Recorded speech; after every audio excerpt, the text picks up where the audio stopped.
Mr. Hirschfeld, thank you for coming on Mondays in Midtown. My pleasure. As I understand it, you're a satirist. Yes. Could you tell me how you started working in satire? How you started? I started back in the 90s when the internet was really exploding for a way to reach a lot of people, and I realized that was a great way to write satire and lampoon the news, and I started a website, and it sort of took off, and that's made me realize the power of satire.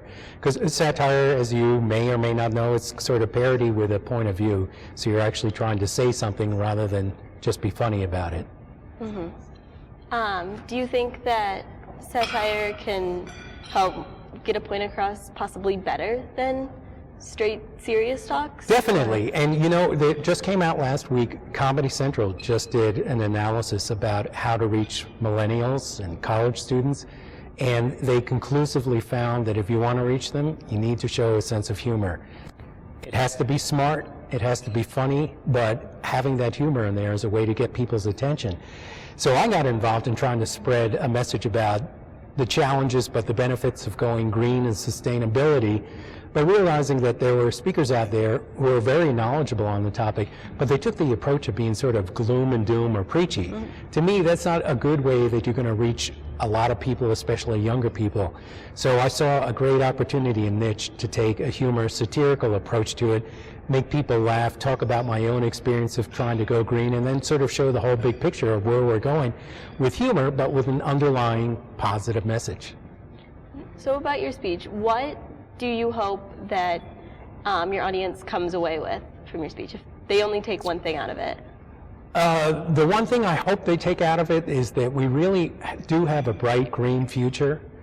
And right now we're in the heat of an election season. To me, what's absolutely amazing is neither presidential candidate even acknowledges that there's a such thing as climate change.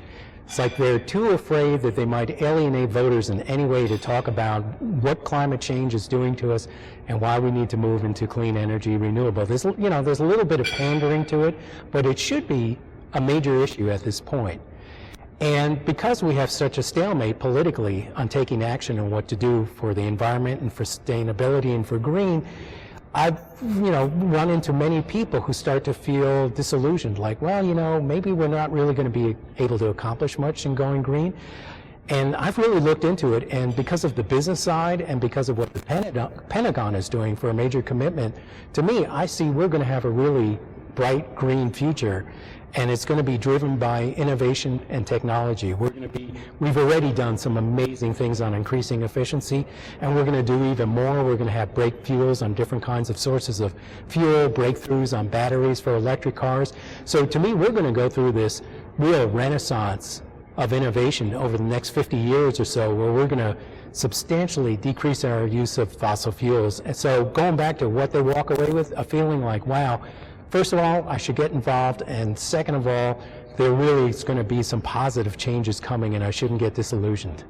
So the students that want to get involved, what do you tell them to do to help make themselves more green? It's a combination of what you do personally, and I always encourage it, the obvious things like recycling, ride a bike when you can, drive an energy-efficient automobile, things like that. Those are all important, but in the huge, big picture, that's only still a small piece of the puzzle. And where the real change is going to be is for people who are going to want to get involved professionally, let's say in engineering, because that's where we're going to need the real brains, and the real challenges are going to be to make fundamental changes in the way we manufacture and that we generate power. Those are going to be the big changes. So you can get involved in a smaller way personally, fine, but there are going to be huge opportunities in green and sustainability as a profession. So what do you think are the big avenues that are going to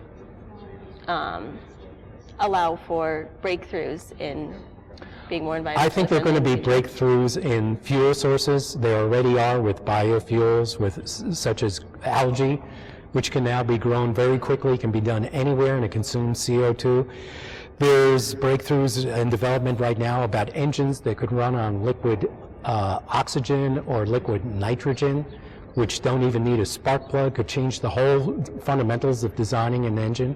Batteries, there's going to be a breakthrough on technology with that. So I see in a whole broad array of areas, we're going to make some huge advances. Put it in perspective, just think of how far we've come in the last 20 years just on technology. The computers we use, the cell phones, the internet, how much that has fundamentally changed what we can do, our capabilities. In the next 20, 50 years, we're going to see that same sort of fundamental changes on the way we deal with energy, we produce it, we consume it, and we save it. Is there anything else you think I should have asked you? Anything else you'd like to let the student body know?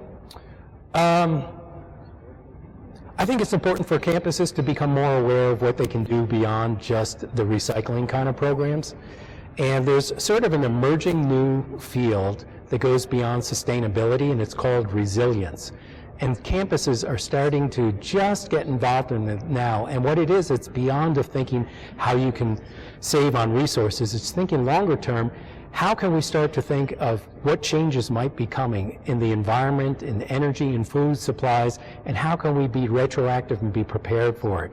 So for instance, let's say you get all your energy from your local power plant. You might start thinking, what else can we do? Should we maybe have wind and solar in addition so that we have different sources of power that if one goes out, we can switch over to those other sources? What about food? Can we get more food locally?